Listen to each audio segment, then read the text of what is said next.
aqui eu gostaria de falar um pouquinho a respeito desses 3 neurotransmissores, né, que são muito falados, né, as pessoas associam muito em relação a gente vê até uns posts falando da química do amor, da felicidade, e associam esses 3 neurotransmissores, que é a serotonina, a endorfina e a dopamina, tá?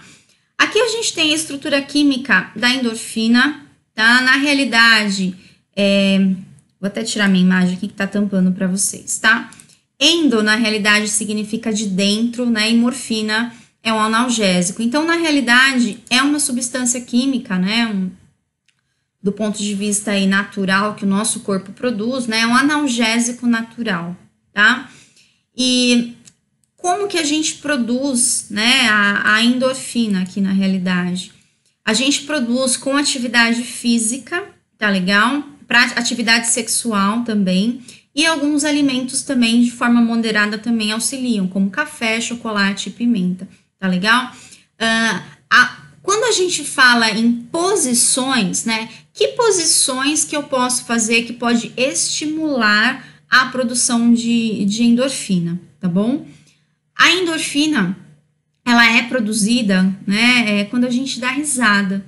Então, se você forçadamente tentar sorrir, ok? Naturalmente o seu corpo começa a produzir endorfina também. Então, veja que interessante. Quando você conhece aquela posição que vai liberar aquela substância química, você consegue controlar, tá? Um pouco essa questão. Então, isso é bem interessante, tá? Com as posturas corporais, tá? Com a fisiologia corporal, melhor dizendo, a gente também consegue, de certa forma, trabalhar a produção desses neurotransmissores, tanto do ponto de vista negativo como positivo, né? Se você se retrai, você vai produzir, né, neurotransmissores que não vão necessariamente te ajudar naquele momento, a não ser que realmente, como eu mostrei, o sistema de luta e fuga. Se você está numa situação de perigo mesmo, é óbvio que é interessante, né, que seja liberado adrenalina e cortisol, por exemplo, tá?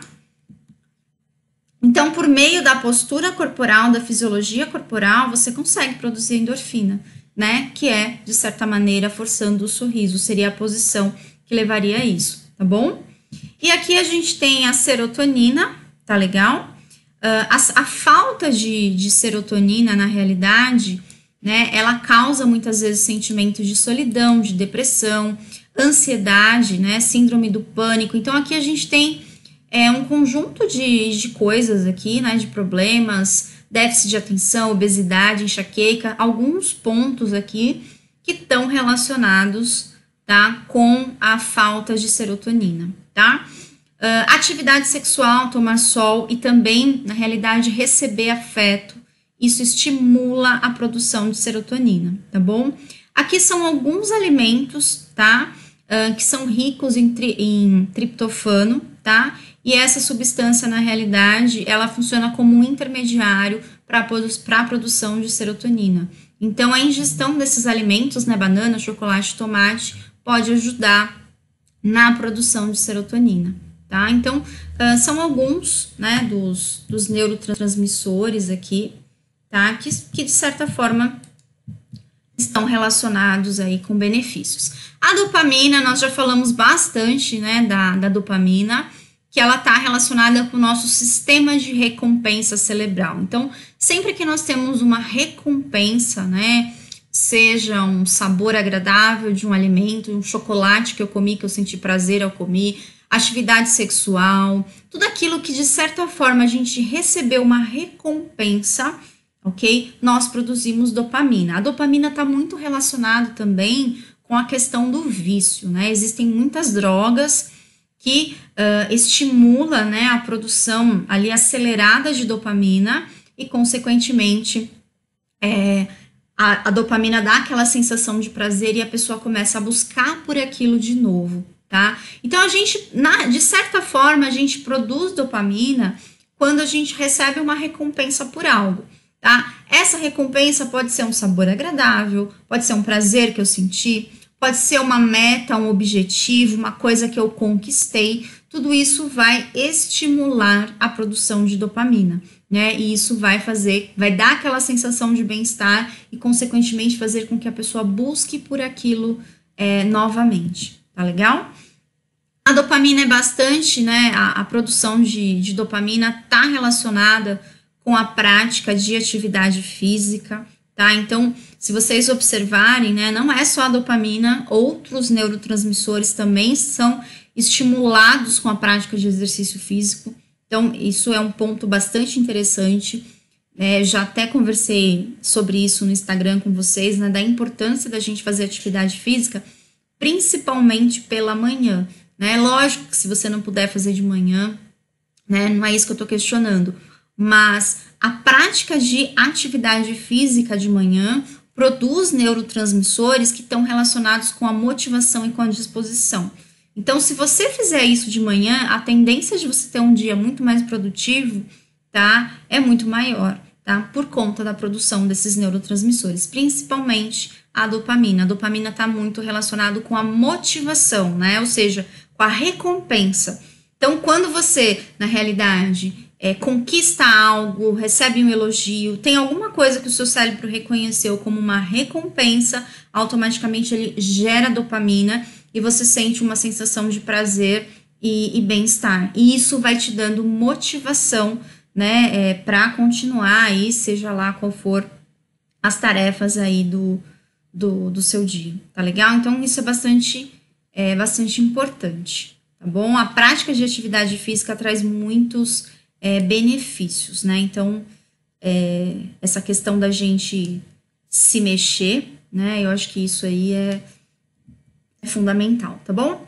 Aqui eu só coloquei, vocês devem ver bastante esse desenho, muita gente posta isso, né, nas redes sociais, mas para vocês entenderem como que o desequilíbrio desses neurotransmissores e alguns hormônios também pode estar levando a doenças e tudo mais, né? Então, a esquizofrenia, se vocês observarem, ela está associada, né, com uma quantidade muito alta de dopamina. Por isso que o uso de algumas drogas pode desenvolver esquizofrenia em algumas pessoas, tá? Existem estudos hoje que associam a ocorrência de esquizofrenia com o uso de algumas drogas, tá? A ansiedade, se vocês observarem, quantidades muito baixas de dopamina, tá? Felicidade, serotonina elevada, né? Ó, a depressão, baixa dopamina e baixa serotonina, tá? Sensação aqui de amor, de afeto, né? Dopamina, serotonina e ocitocina alta, né? E o sistema de luta e fuga está relacionado, né, com a adrenalina, a noradrenalina e a produção também de cortisol, tá bom? Então, o que esse desenho, né, que tanto mostram isso nas redes sociais, eles estão relacionados. As substâncias químicas, na realidade, existe um conjunto de substâncias químicas que vão, de certa forma, influenciar num determinado comportamento, num determinado sentimento que nós vamos ter, tá? Então, aqui vocês podem observar, né, a luta e fuga não é uma doença, é simplesmente um estado, né, que nós atingimos quando nós sentimos medo, nosso corpo vai ser preparado para isso, tá? Mas dependendo da situação, a gente pode desencadear aqui doenças como a depressão e a esquizofrenia, tá? Então, se você ficou um dia numa posição retraída, não quer dizer que você desenvolveu uma depressão, mas essas posições, tanto sentir medo numa hora que não é momento de sentir medo, muitas pessoas acionam esse sistema de luta e fuga o tempo todo. É para fazer uma prova, é para falar com alguém, é numa entrevista de emprego, tá? E de certa forma, se você fizer isso repetidas vezes, você pode começar a intoxicar o seu corpo com essas substâncias que estão relacionadas ao comportamento, e aí a gente começa a ter mudanças de comportamento e até mesmo a ocorrência aí de doenças. Tá? Então, a gente pode melhorar em função das posições, tá? Então, é isso que eu queria colocar aqui um pouquinho para vocês.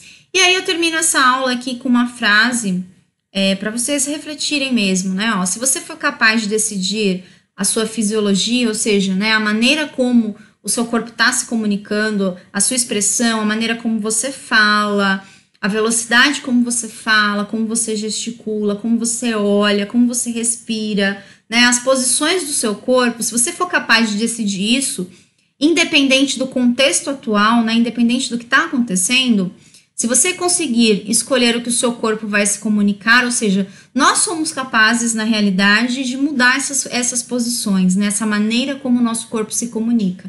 Então, independente das circunstâncias, você poderá, né, controlar a sua vida. Ou seja, se você começar a trabalhar essas posições, tá?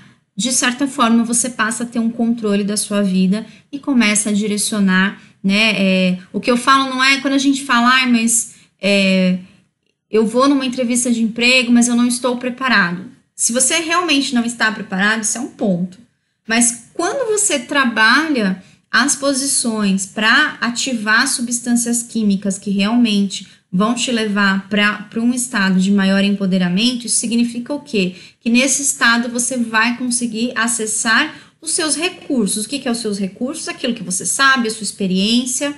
Ou seja, você não vai ter aquele branco, aquele esquecimento e, né, não vai ter o problema de você não conseguir, na realidade, mostrar aquilo que você sabe, aquilo que você conhece. Tá? Então, é nesse sentido, né, que a gente fala de estado de recursos, tá? Automaticamente, se você estiver numa posição depressiva, falando baixo, consequentemente, você vai ter mais dificuldade para acessar esse estado de recursos. Então, essa frase que eu coloquei aqui para vocês é que, independente das circunstâncias, a gente consegue modificar, né, a nossa fisiologia corporal, a maneira como o nosso corpo está se comunicando, e aí a gente consegue ter um controle da situação. E esse controle da situação está relacionado com alterações, né, no comportamento, no sentido de nos beneficiar naquele momento, tá bom?